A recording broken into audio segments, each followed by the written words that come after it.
On the night of our wedding anniversary, Goo Corporation CEO Angelo's scandal of a late-night meeting with the popular actress Blanca hit the headlines. When Blanca came to confront me, she looked down at me with arrogance. "Sister, you should be more sensible. After all, love doesn't care about who comes first. The one who isn't loved is the third party." I couldn't help but laugh. She didn't even bother to find someone with a brain. Love might not care about who comes first, but it does care about propriety and decency. Moreover, you know better than I do whether Angelo really loves you. He actually tried to exploit my genuine feelings in such a despicable manner, attempting to control my life. But imprisoning an eagle comes at a price. Chapter 1. I am Monica, currently a full-time writer, married for nearly 3 years, living a happy and fulfilling life. When I received Angelo's call, my novel was at an exciting plot twist. Just as inspiration was flowing, it was abruptly cut off. My hands paused on the keyboard, and I couldn't remember the plot I had just thought of. Frustrated, I closed my laptop and answered the phone, unable to hide my annoyance. "Hello, what do you want?" Angelo paused, then spoke with a smile. What's wrong? Who made my Moni angry?" "Nothing. I'm working overtime tonight, just reminding you to have dinner." His deep voice on the other end was as gentle as ever. I sighed and softened my tone. "Okay, Angelo, your stomach isn't good, so remember to eat dinner too." I couldn't help it. My husband Angelo is simply the most perfect lover in the world. He can always tolerate my 18,000 flaws. Our love story is very cliché. He is the monkey king who stepped on a colorful cloud to save the princess. After the disaster that nearly destroyed me, he rebuilt my shattered world brick by brick. Meeting him used up all my luck in this lifetime. I didn't have a happy childhood. After my mother died in a car accident, my father soon remarried, and I was sent to live with my uncle's family. My uncle liked me very much and often said that my eyes were just like my mother's. Unfortunately, his work kept him busy, constantly traveling, so the task of raising me fell to my aunt. My aunt had a lot of complaints about this. Every time my uncle came home, I could hear them arguing at night because of me. Next came the crying and cursing, and the sound of dishes breaking. At first, my uncle's family didn't have children, so my life was still bearable. But after my cousin was born, my aunt's attitude toward me took a sharp turn for the worse. I wanted to be oblivious to the underlying messages, the cold stares, and the term debt collector. But an adolescent girl has the keenest sense of emotions. I could only do my best to swallow the half-cooked leftover rice and obediently wash the dishes. No one would pick me up or drop me off at school. The 5-kilometer walk wasn't too long or too short. I could manage it alone. Only that dark alley emitted a terrifying aura, reminding me of the alley where my mother had her accident. I once begged my aunt to buy me a flashlight. I braced myself and asked for money for the first time. "Auntie, can I have 10 yuan to buy a flashlight? The road at the entrance is too dark. I'm scared." "Scared of what?" She cut me off, glaring at me. "I work myself to the bone every day, and the little money I make isn't enough to support your brother. And you want me to buy you a flashlight?" She glared at me, accusing me of being a wasteful ingrate and recounting how hard it had been for her to take care of me. This burden. "I'm sorry, Auntie, I shouldn't have asked for money." I quickly lowered my eyes and apologized obediently. I knew that if I didn't back down, I'd only face more intense storms. She was taken aback for a moment. She is like a punch hitting cotton. After a while, she reluctantly calmed down and took out 2 bills from her wallet. "Oh, thank you, Auntie. You're so kind."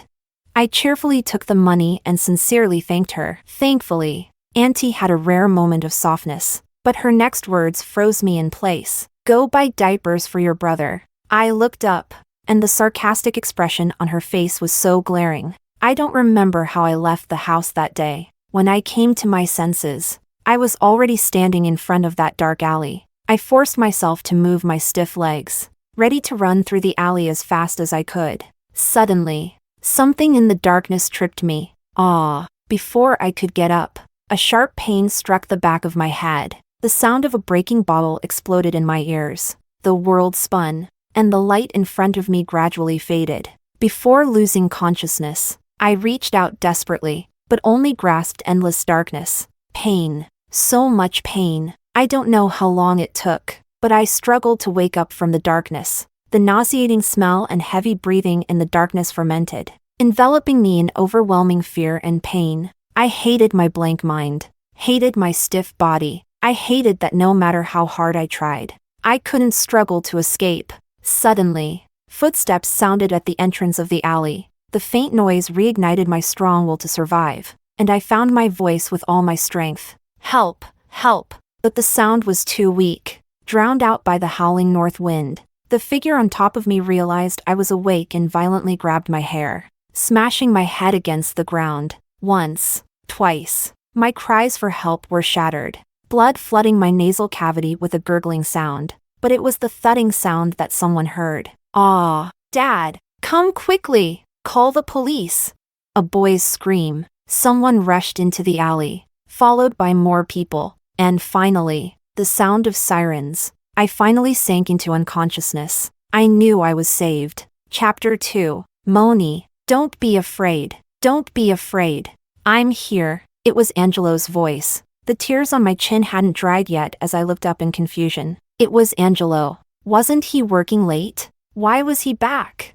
His coat was still on, carrying the scent of the cold winter wind. Sweat glistened on his forehead, and his expression was anxious. I came to my senses and hugged him tightly. On the screen, the novel was still at that part. The overturned chair, the shattered teacup, the room in disarray. And there I was, curled up in the corner, my phone still lit, with the call duration showing over an hour. I knew it was another flashback. Once again, I had relived the painful memories of the past in a chaotic trance. I heard something break on your end while we were on the phone. You didn't respond when I called out to you, so I rushed back. He gently patted my back. I didn't reply, just held him tighter. Having you here is so good. 13 years ago, the little boy who called for help at the alley was Angelo. People saved me from the assailant and took me to the hospital. Although my life wasn't in danger, I developed severe PTSD. The illness tormented me day and night, and I repeatedly survived the terrifying memories of the past. The attacker couldn't destroy my body, but he shattered my soul. I could feel my vitality slowly draining from my body, turning me into an empty shell, the last straw that broke the camel's back. Sigh. This poor girl. I overheard the nurses whispering in the hallway. Isn't it awful? Her condition hasn't even improved, and her aunt already signed the settlement and ran off with her son. She abandoned her niece and husband. Shoo. Keep it down. Don't let the patient hear. She can't handle any more stress. I laughed bitterly. Under the bandages, my hand, with torn fingernails, was bleeding again. My aunt had run away. She took the settlement money after signing the agreement and left my uncle and me behind.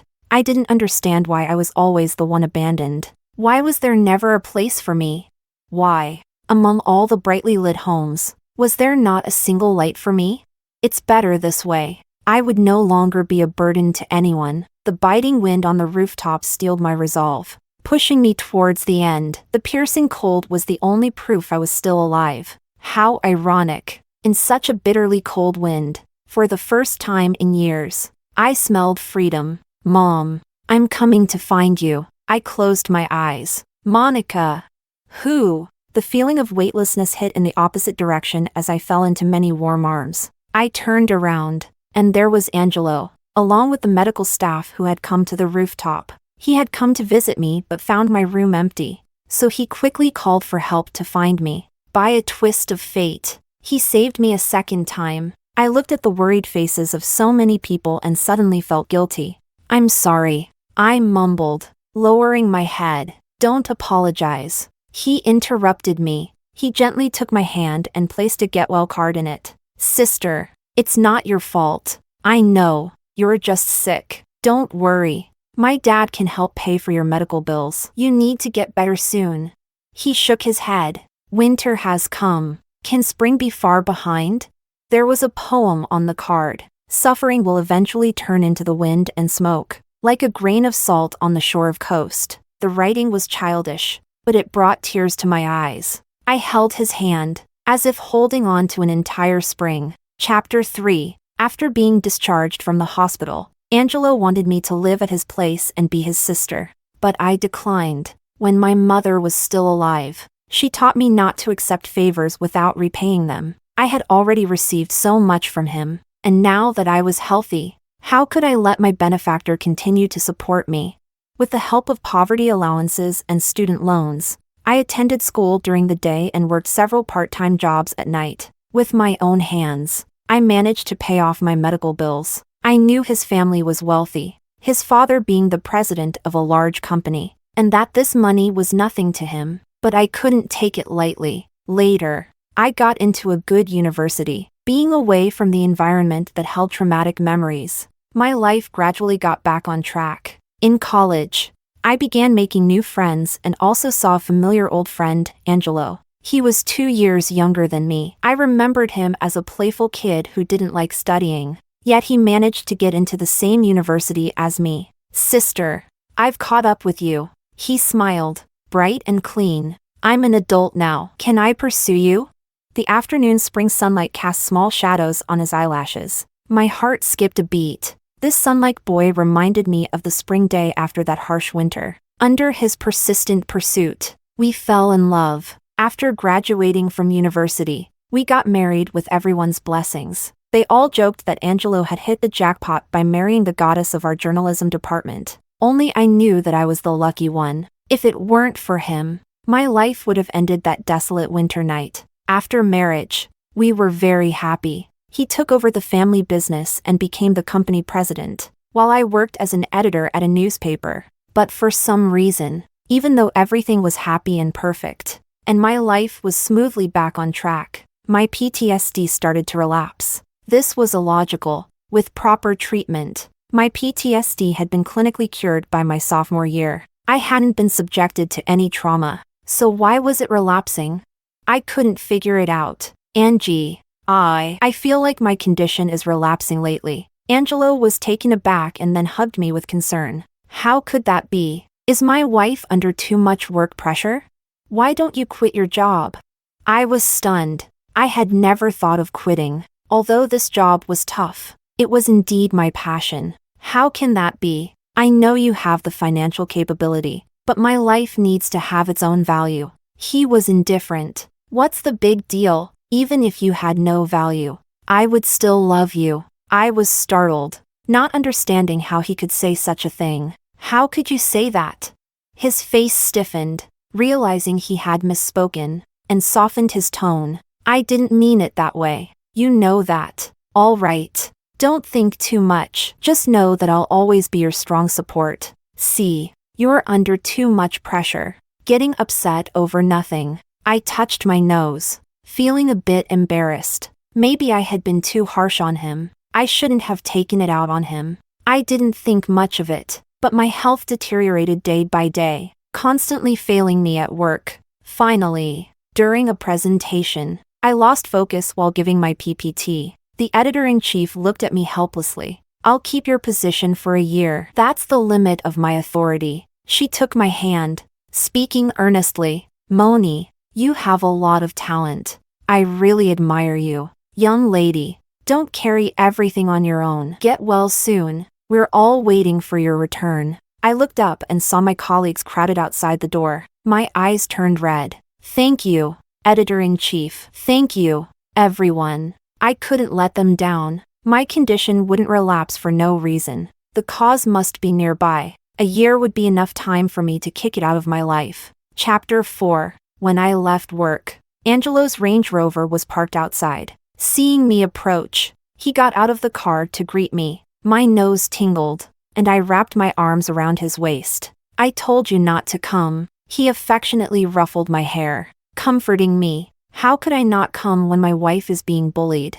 Actually, I wasn't bullied, but I didn't say that. Sometimes satisfying his protective instincts helps maintain our relationship. I buried myself in his embrace, greedily inhaling his scent. Yes, yes, all thanks to my dear husband. Suddenly, I felt something was off, but I couldn't pinpoint it. Angie, I feel like you smell a bit different. Unknown sources of danger are the most lethal. The sense of unease grew stronger, and I instinctively tightened my grip on his clothes. What? Suspecting your husband of fooling around?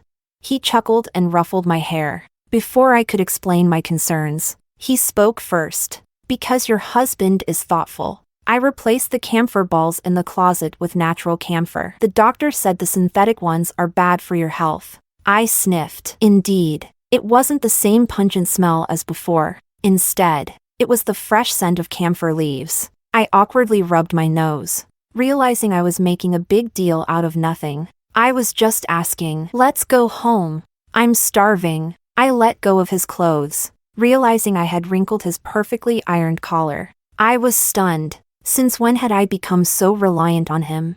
Every step I took seemed to align with his wishes. Suddenly, I caught on to something but couldn't believe my suspicion. It couldn't be. It must be because of my recent poor state. How could I doubt such a perfect lover? I forced a natural sweet smile and spoke casually. When did you change them? I didn't even notice. I don't remember. Just did it when I found out the synthetic ones were bad. He replied casually, his expression natural, revealing nothing. I don't like this smell. How about we switch to lavender? I persisted. Sure, anything for you. His indulgent smile was still perfect, without a single crack, but my heart sank to the bottom, blinking 18 times per minute, a rising tone, and excluding himself from his words. All signs of lying. I hoped it was all a coincidence, because the alley where I was assaulted was lined with camphor trees. Chapter 5. After the camphor scent on my clothes faded, my sleep quality significantly improved. My symptoms didn't relapse again. Since then, I observed Angelo for a long time, but he was still the perfect lover. Maybe I was being overly suspicious. Feeling energetic again, I couldn't sit idle and picked up my writing hobby. Originally, I intended it just as a pastime during my break, but I actually achieved some success. After receiving several substantial payments for my articles, directors started contacting me, hoping to adapt my work into films. I was thrilled, although Angelo kept advising me to rest properly and not overwork myself. I agreed, but still wrote many works and produced several web dramas, gaining a bit of fame. Finally, a renowned director approached me to buy my work. I was ecstatic and pulled several all-nighters. Finally, on an early misty morning, I clicked send email with trembling hands. Relieved, I lay down and sighed deeply, turning to hug Angelo, who was still asleep. Honey, see, I'm amazing too. In his sleep, Angelo mumbled something, feeling my hand at his waist, and turned over to hug me back. I felt a bit guilty. I had been busy writing, neglecting him. Despite his busy work, he still took great care of my daily needs. He treated me with utmost care, and I had previously suspected him. Enough. I had finished my work. It was time to spend more time with him. But something unexpected happened. The email sank like a stone. When I went to the production team, Director Wang's face darkened upon seeing me. I felt a pang of anxiety. He found a quiet place, opened a file, and placed it before me. Moni, judging by your writing style, I believe you are an honest person. I believe you wouldn't commit plagiarism, but I need an explanation. My manuscript had been stolen. Opening the file and reading a few pages, I was shocked. The plot, the story setting, were identical to my manuscript. Even the polished writing was better than my rushed work. Returning home, I went straight to my computer to check the email, confirming if I had mistakenly sent it to a third party. But the sent box was empty. I hadn't set it to save sent emails.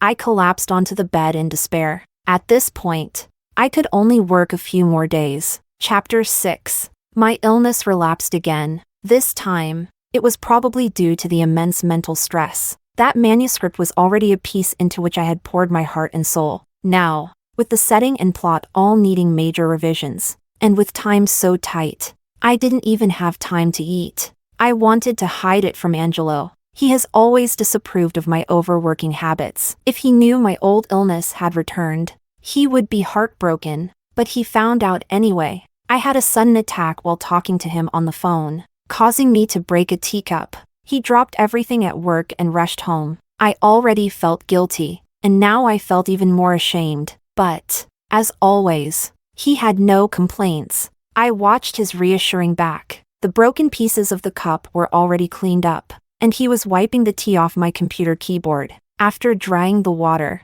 he turned on the computer to check if it was damaged. Good thing we chose a waterproof one. With how clumsy you are, we'd be buying a new one today. I laughed foolishly, echoing his words. Suddenly, as if guided by some impulse, I said, "Honey, can you check if my novel is saved? If it isn't, I'll be in big trouble." "Sure. Let me see." He unlocked the computer swiftly, found the precise folder, and opened the file. Yes, it was saved automatically. All the blood in my body froze in an instant. I couldn't keep deceiving myself. I forced a smile, trying to keep my expression natural, and answered in the calmest tone possible. "That's good, thanks. Honey, never thought it would really be you." Chapter 7. I shamelessly went back to the production team. Director Wong had an understanding look on his face, as if he already knew the purpose of my visit. He didn't say much and led me away from the crowd.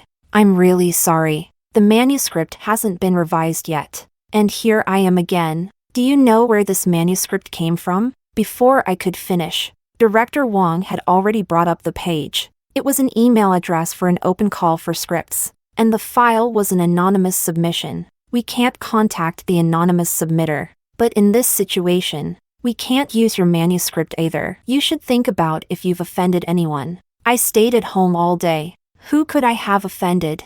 Even though I had guessed the answer, I still looked at the submission time, trembling. It was the same night I sent my email, and the anonymous submission was 3 hours before mine. At that time, I had already finished the ending and was doing the final polishing. Then, the starving me was called to the kitchen to eat a bowl of noodles that Angelo had personally made. I closed my eyes for a moment. Angelo. Oh, Angelo. My good husband. Moni. Normally, I wouldn't show you this. You know the rules of our industry. But you were mentored by MS Lin. I trust you. I was stunned, but quickly understood who MS Lin was. My boss, editor-in-chief Rose. My eyes began to well up.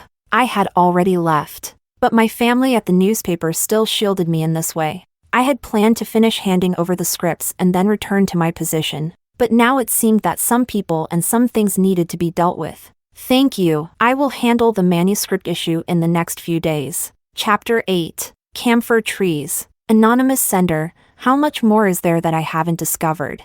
My thoughts were in turmoil, and details I had never noticed before started to become clear. Don't go to work. You don't need to prove anything, even if you have no value. I'll still love you. See, I told you not to write those things. You got sick from overworking, didn't you?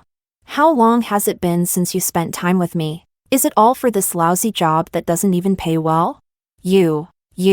Only I can tolerate such a bad temper. These affectionate, gentle, and seemingly romantic words all came from my perfect lover. Little by little, they dulled my senses, cut off my future, and trapped me in this warm, enclosed glass house. I thought of a manipulation technique. Pickup artist. I was grateful that I was clear-headed and rational enough. If I had obeyed from the start, quit my job, and given up writing, I shudder to think, what kind of canary would I have become? Cold sweat broke out all over me. He was willing to reopen my wounds, break my wings with his own hands, all for his selfish desires, all while wearing that gentle and caring perfect mask, glossing over a love dripping with blood. Perhaps I never really knew the real Angelo. A dull ache spread in my heart. My nose tingled, but I forced it down. When did it start? With his meticulousness. The slip-ups I noticed were probably just the tip of the iceberg. He could do such horrifying things just to keep me by his side. What would he do if I asked for a divorce? I didn't dare to think further. To write, I definitely couldn't stay at home. I grabbed my laptop and headed straight to the library. The change of environment indeed sparked my creativity. I breathed a long sigh of relief and was about to hit send when I paused. A thought formed in my mind. I stood up and found the librarian, ignoring his puzzled look. I borrowed the book I needed. The Art of Flirt. Know your enemy and yourself, and you can fight 100 battles without defeat. I seemed to have found a way out. If an amicable divorce was impossible, what about a litigated divorce? Chapter 9. Closing the book. I realized it was already completely dark outside.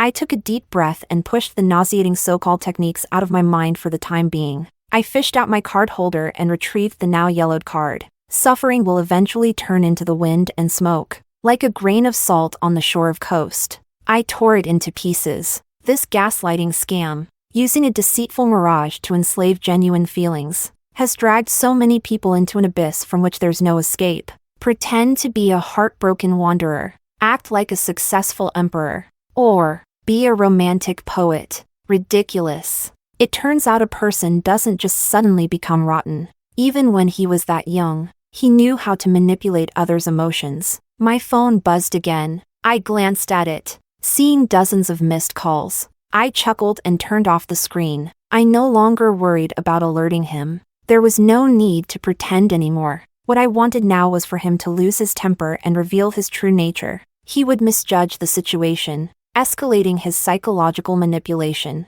Following those so-called template routines, he would make the appearance of a third party create a sense of crisis in our marriage. Then, according to the plan, I would sincerely apologize and atone. No, he would be the one at fault in our marriage. If his target were truly a devout follower, he might have succeeded. I would be crying and begging for his forgiveness, pleading for him to stay. But his plans would ultimately fail. I only loved the wrong person, but I wasn't foolish enough to be completely brainwashed. He dreamed of turning an eagle into a canary, which is like trying to draw water with a bamboo basket. I knew Goo Corporation's legal team wasn't just for show, so I had to take this gamble, to lead him into a trap. Once he was deemed the one at fault, no matter how powerful his legal team was, they wouldn't be able to bind a penniless ex-wife to their CEO. How the assets were divided didn't matter. I never coveted a single penny from Goo Corporation. Everything I had was earned by my own hands. 3 years was a long time,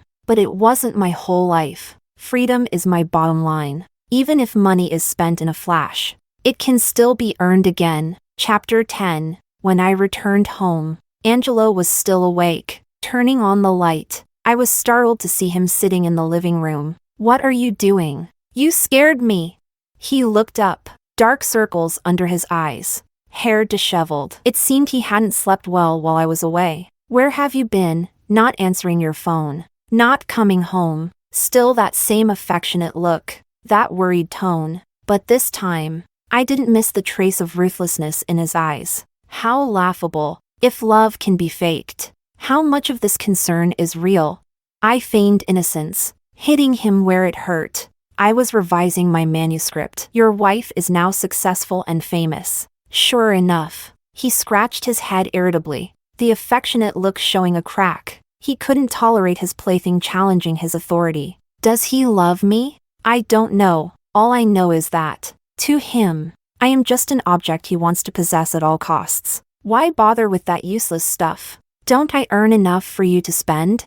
But I don't want to spend your money. I casually plucked a tulip from the vase. The scent of these flowers, when smelled for too long, causes poisoning, dizziness, and nausea, preventing me from concentrating on writing. But these symptoms I often mistook for PTSD physical symptoms. No wonder my writing efficiency improved so much just by changing the environment. I only realized it now. I tore off the petals one by one, smiling wildly, provoking him. Finally, as his expression began to crack, I threw out the bait. "Why haven't you changed to roses? Our 3rd anniversary is coming up." He paused, then showed a barely noticeable playful smile. "Got him. Although I'm now a bit famous and can stand on equal footing with you, don't worry. I won't abandon my husband." I smiled mischievously, adding fuel to the fire. "Don't work overtime on our anniversary. I'll be waiting for you to come home. Angelo, don't let me down. You don't need me to teach you how to deal with a prey that's slipping from your control, do you?" "Okay." He smiled, his gentle look returned. "But you should stop writing that novel. A woman should take care of her family." The snake revealed its fangs. The conversation finally reached the point. "There aren't so many virtuous women. You can't find another one, can you?" He looked at me, and I pretended to be smug. After a long while, I feigned compliance. Don't really find another one. I can't live without you, my dear husband. Not until he showed a satisfied smile did I slap my laptop onto the table. Make me a bowl of noodles. I have just a bit left to write. The more chips on the table, the better. As usual, I ate the noodles and returned to the computer. Angelo had already gone to bed. My heart was pounding as I trembled and brought up the hidden page. Saving the meeting video. I looked at the video of the meeting host, silently asking a question. He blinked in response, answering my inquiry. I exhaled deeply, feeling relieved. It worked. Earlier, I had printed a copy of my draft and sent it by postal service to Editor-in-Chief Lynn. I called her, asking her to keep it sealed. She immediately understood my situation. During this video meeting, we synchronized the screen recording of his operations on my computer and his face. Whether it was the draft stamped with the company seal or this video, both were ironclad evidence of his plagiarism. One of them would surely serve as evidence in court. Chapter 11. Just as I expected, he found another woman. Even heaven is helping me, and the woman he found is a familiar face. The popular singer Blanca, Angelo's childhood friend. When we got married, this girl caused quite a stir. Now, it seems she's done me a big favor. Sure enough, on our wedding anniversary, Angelo was absent, and the headline hashtag Goo Corporation CEO Angelo spends night with popular singer Blanca hashtag hit the news. I made numerous fake calls to him, all unanswered. As expected, I sent Angelo an edited text message. I believe you're not serious. You're just playing around, right? Come home as soon as you see this. Are you really going to stay with that woman? Putting down the phone, I swirled the wine in my glass and took a sip. The wine had breathed just right. The dining table was set for a feast for one. I hadn't prepared his portion at all. This self-proclaimed clever, self-righteous hypocritical scumbag. He doesn't understand the saying, cleverness can backfire, and he's incapable of redemption. So, he will pay the price. In the past 2 days, I've slept soundly, even more peacefully than when we were in love. Judging the time to be about right, I set off for Blanca's neighborhood in the early morning. After waiting downstairs for a while, Angelo's Range Rover indeed drove out of the complex. My heart, already numb and cold, ached for a moment, but I smiled. This is good. I don't have to feel guilty, nor do I need to hold back. I walked straight to the delivery station. The delivery guy was a chivalrous person. Upon hearing my story, he immediately pounded his chest and offered to help. He took the fake package I prepared upstairs, and soon came back, excitedly recounting his heroic deeds. I said it was a valuable package that had to be signed for in person, unless she proved their relationship in the recipient column. And guess what? The mistress immediately signed. She even guaranteed they were married. How shameless!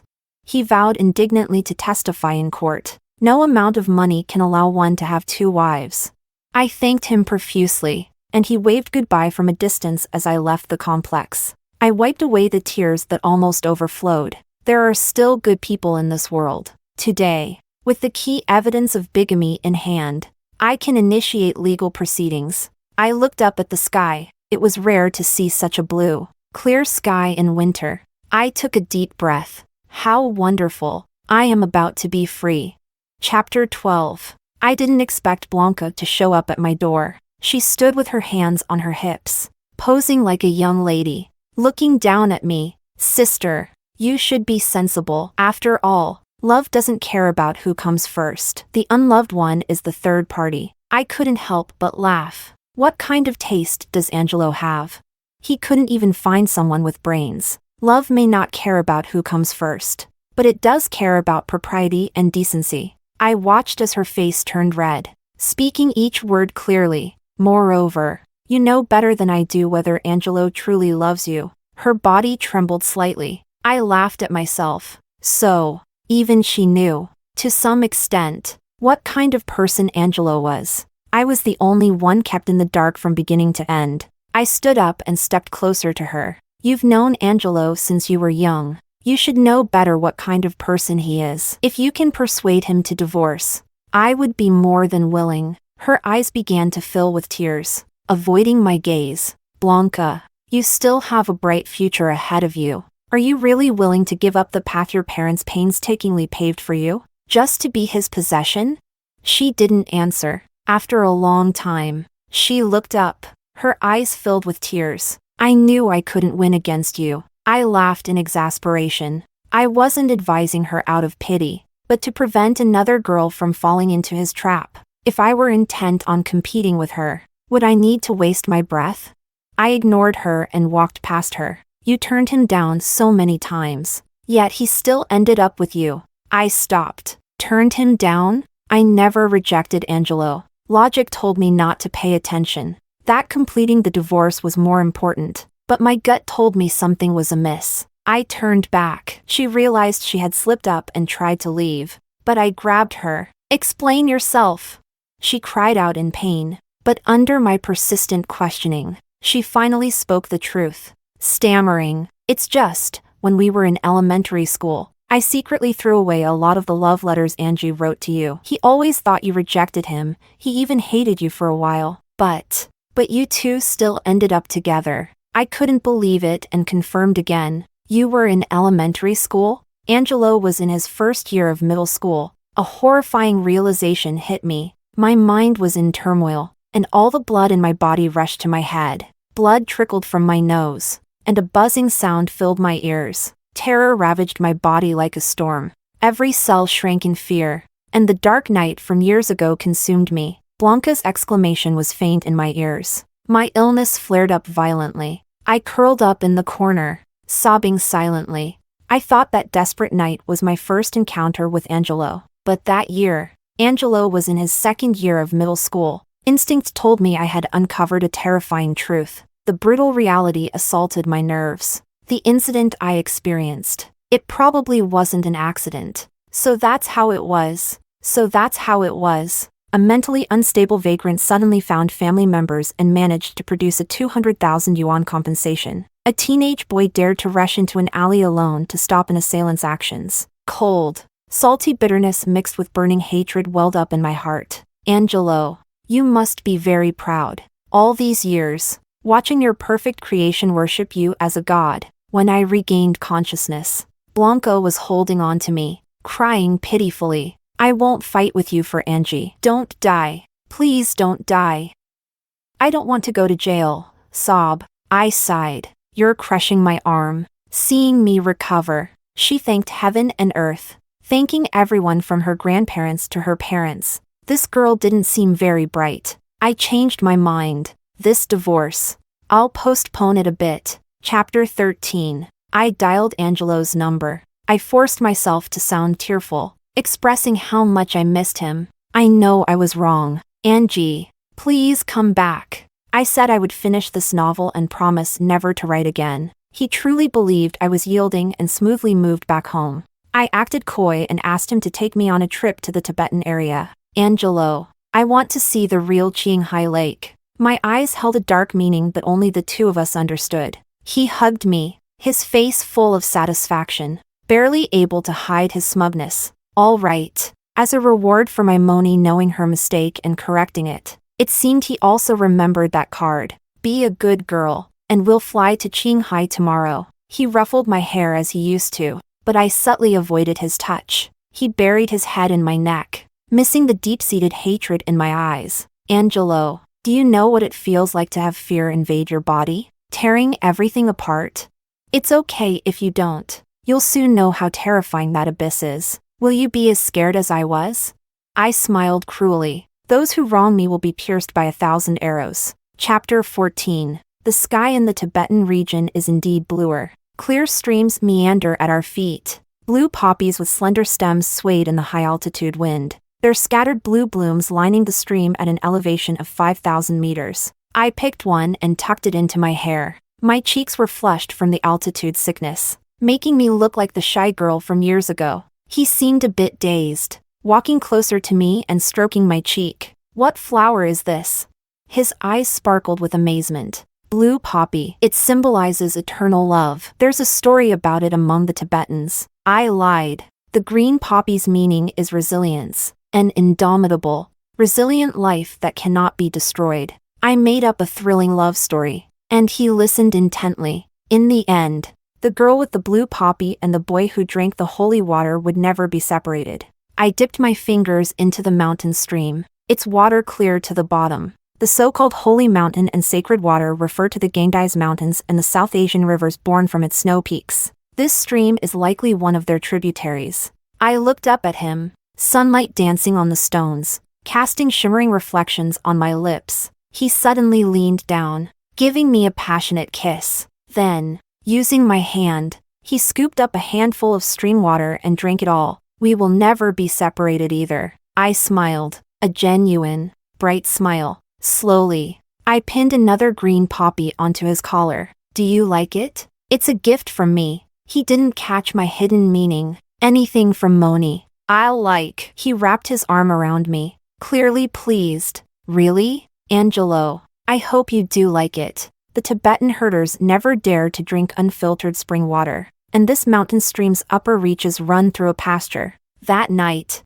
I left him behind and flew back alone. I only left a single text message. The scriptwriting deadline was approaching, and I sent Angelo a message. The scriptwriting task deadline is near. I'm sorry. I lied to you. I can't abandon my career. I could already imagine Angelo's frantic anger when he woke up. I laughed so hard my stomach hurt. It was time to close the net. As expected, Director Wang received a submission. It was the manuscript he had stolen. I got word that he had bribed many media outlets. Tomorrow's trending topics would definitely include me. Hashtag rising star author Monica accused of plagiarism. Once this news broke, I would never be able to stir up any waves again. I would have to beg for his forgiveness and obediently become his plaything. But he forgot one thing.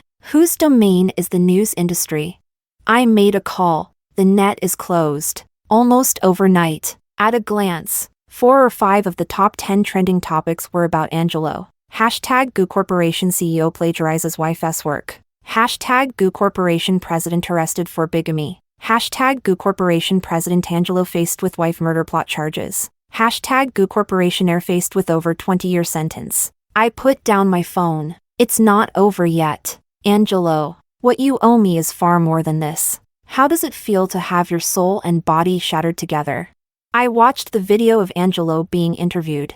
I had never seen him look so disheveled. Watching his swollen face and violent coughing, I laughed with satisfaction. Echinococcus, also known as hydatid disease or worm cancer. The chances of infection are very high if one drinks raw water in the pasture areas. With proper treatment, most echinococcus cases are not fatal, but for the coming decades, he will have to endure its torment until he is completely destroyed. This is good. Sorry means nothing. You have to experience all the pain I have endured for it to count as an apology. The interview was playing the part where he, with bloodshot eyes, begged the media for one more meeting with me. I turned off the screen. It's better this way. To put a full stop to the years of love and hatred. Chapter 15. I donned the brightest outfit I've worn in years, painting my lips with the boldest, most striking red. Angelo, now in prison garb, had lost all his dignified elegance, looking disheveled and forlorn.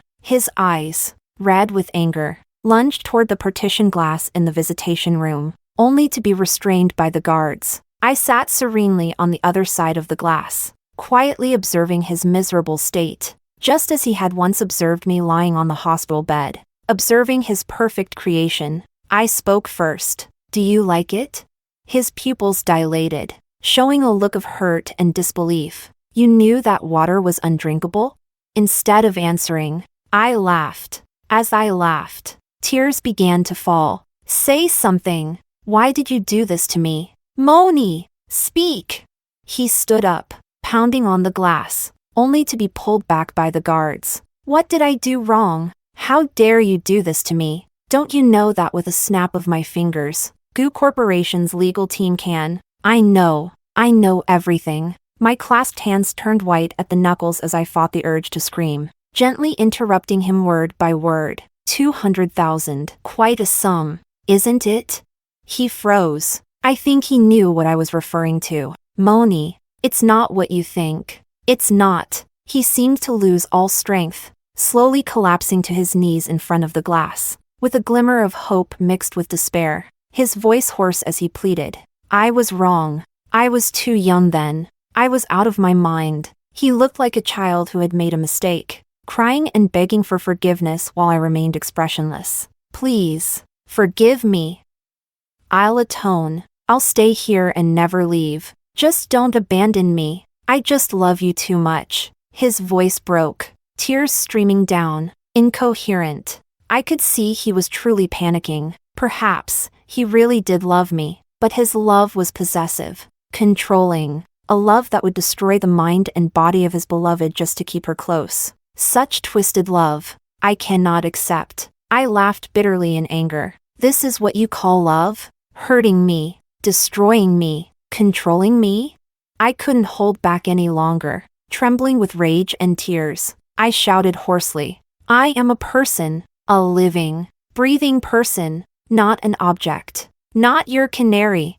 He opened his mouth, emitting a sound like a wounded animal's whimper, but he could no longer argue with me. I don't know if a twisted person can recognize their own distorted emotions, but he at least understood that he would never be forgiven. I stood up lightly, no longer sparing him a glance. He destroyed my body, and I have repaid him 100-fold. The love he deceitfully gained has turned into a blade piercing his heart. It's time to end this. Angelo. I turned my back to him and spoke softly. He looked up, his face ashen, pleading eyes fixed on me. I know Goo Corporation doesn't lack top-notch lawyers and doctors. These charges and illnesses might not hold you down. So when you get out, I paused, seeing a glimmer of hope light up in his eyes. If you get out, I hope you'll cooperate with the divorce. If you don't, then atone for your sins behind bars. I watched as that glimmer of hope slowly extinguished. We're even.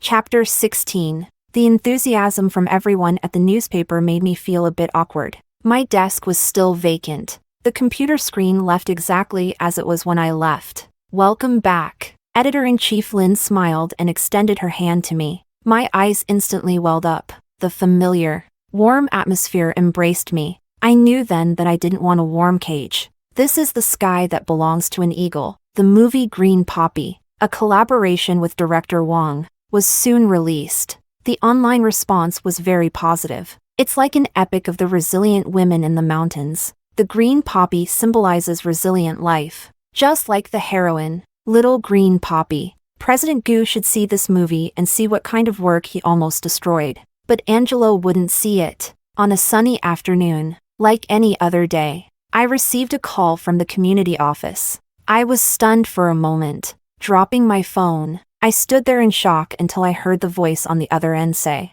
Our condolences. Angelo was gone. A hydatid cyst had ruptured, leading to severe anaphylactic shock and peritonitis. By the time he was taken to the hospital, it was already too late. They said he had violently struck his own abdomen, causing the cyst to rupture. The call was because, in his will, I was named the sole heir to his entire estate. In my daze, I touched my face, feeling the wet, cold tears. An indescribable emotion flooded my chest. After all, a proud and arrogant person like him wouldn't allow himself to decline, living without dignity. This was his choice. In the end, I laughed. I let go of over 10 years of accumulated love and hate. For me, for him, and for my new life. Head held high, I took a deep breath and looked out the window. Spring had arrived. Angelo, rest in peace. With everything settled, I gathered my courage and retrieved a number from my contacts.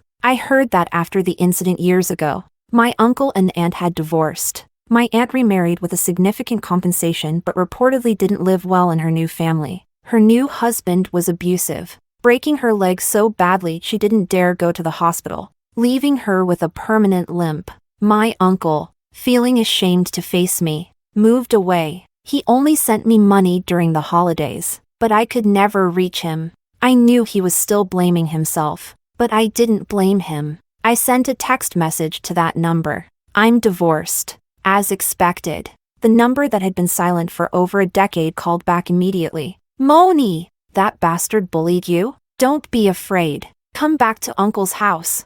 The familiar dialect brought tears to my eyes. Don't cry. Oh my. Over the years, Whether I graduated from college, got married, or published a new work, he never answered my calls or replied to my messages. But upon hearing that my marriage had broken down and I was homeless, he didn't hesitate to accept me, ready to protect me with his now less sturdy back. No, actually, I wiped my tears. I didn't get divorced. I'm widowed. There was silence on the other end. I teased him. Can you still take me in? Yes, yes. You can stay or run away. Whatever you need. I laughed. You see, true family loves you unconditionally. Lies and harm are not love. Love is love. Love is just love.